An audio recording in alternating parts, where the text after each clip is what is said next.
안녕하세요. 포토샵 데이트의 김기덕입니다. 이번 시간에는 이미지 사이즈 대화 상자에 대해서 한번 자세히 알아보도록 하겠습니다. 이미지 사이즈 대화 상자를 다시 한번 열어보겠습니다.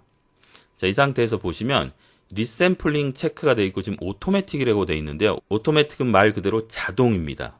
그래서 사이즈가 커지는지 작아지는지를 계산해서 거기에 적합한 알고리즘을 적용합니다.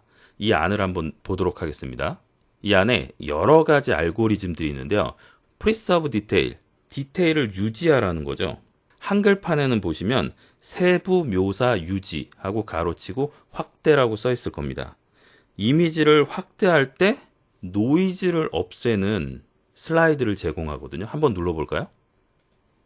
그러면 이렇게 노이즈 리덕션이라고 해서 노이즈를 제거하는 필터가 들어가 있는 거죠. 그래서 왼쪽에 지금 보시면 이렇게 100%로 보이고 있거든요. 이걸 보면서 노이즈 리덕션을 집어넣으시면 노이즈가 감소되는 게 보일 겁니다. 확대를 하면서 생기는 노이즈를 아예 필터를 줘서 확대할 때부터 제어한다라는 뜻이죠. 두 번째 것도 보시면 프리서브 디테일 2.0이라고 되어 있는데요. 이것도 똑같이 노이즈 리덕션이 존재합니다. 이 두 개의 차이점은 뭐라고 생각하시면 되냐면 프리서브 디테일의 새로운 버전이란 뜻입니다. 그러니까 위에 있는 것보다 조금 향상됐겠죠. 그리고 밑에 있는 바이큐빅 스무더 엔라지먼트도 마찬가지로 확대할 때 사용하는데요. 바이큐빅이라고 하는 보관 방법이 있습니다. 이 바이큐빅이라고 하는 보관 방법을 기반으로 해서 확대할 때 이미지를 좀 더 매끄럽게 만들어주는 알고리즘을 가지고 있습니다. 이 바이큐빅이라고 하는 것은 뭐냐면 확대할 때 한 픽셀을 기준으로 사방 16개의 픽셀을 분석해서 그것들을 가지고 이미지를 채워주는 그런 알고리즘을 갖고 있거든요. 근데 거기에서 확대할 때 좀 더 부드러운 그라데이션이 되도록 중간중간 채우는 것들을 그라데이션을 좀 더 정교하게 계산해서 집어넣는다는 것이죠. 이 항목을 쓰시면 확대할 때 굉장히 유리합니다. 바이큐빅 샤퍼는 한글판에서 보시면 쌍입방 더 선명하게라고 되어 있는데요. 바이큐빅이라고 하는 이 보관 방법을 이용해서 선명도에 중점을 두고 조정하는 방법입니다. 일반적으로 사이즈를 줄일 때 많이 씁니다. 사이즈를 줄일 때 어떤 이미지냐에 따라서 너무 선명도가 올라가는 경우가 있거든요.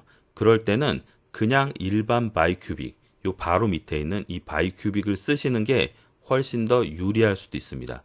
바이큐빅이라고 하는 방법은 주변 픽셀들을 보통 16개 정도의 픽셀들을 계산해서 그라데이션을 만들어줍니다. 확대나 축소 둘 다 쓸 수 있습니다. 확대할 때는 바이큐빅 스무더, 축소할 때는 바이큐빅 샤퍼를 쓰라고 보통 얘기하고요. 그렇지만 예전에 이런 기술이 없었을 때는 보통 바이큐빅 한 가지 가지고 거의 다 했었습니다.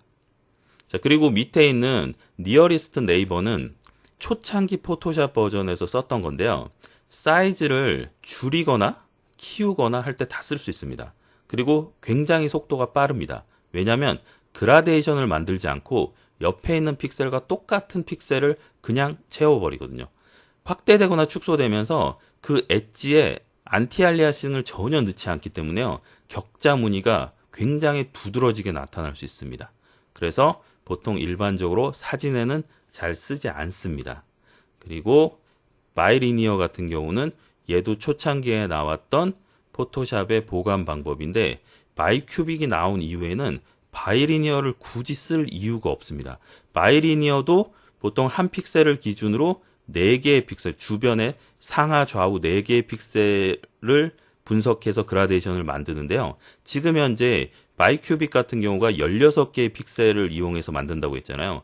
바이리니어를 굳이 쓸 이유는 없습니다. 그렇지만 용량이 아주 큰 사이즈를 조정할 때 또는 내 컴퓨터가 좀 느릴 때 바이큐빅을 쓰게 되면 엄청나게 시간이 많이 걸릴 수 있거든요. 그럴 때 바이리니어를 써보시면 상대적으로 훨씬 빠릅니다. 자, 정리를 다시 한번 하면 사이즈를 키울 때는 위에 있는 것들, 그리고 사이즈를 줄일 때는 바이큐빅 샤퍼, 그리고 나머지 것들은 이렇게 설명을 다 드렸었죠.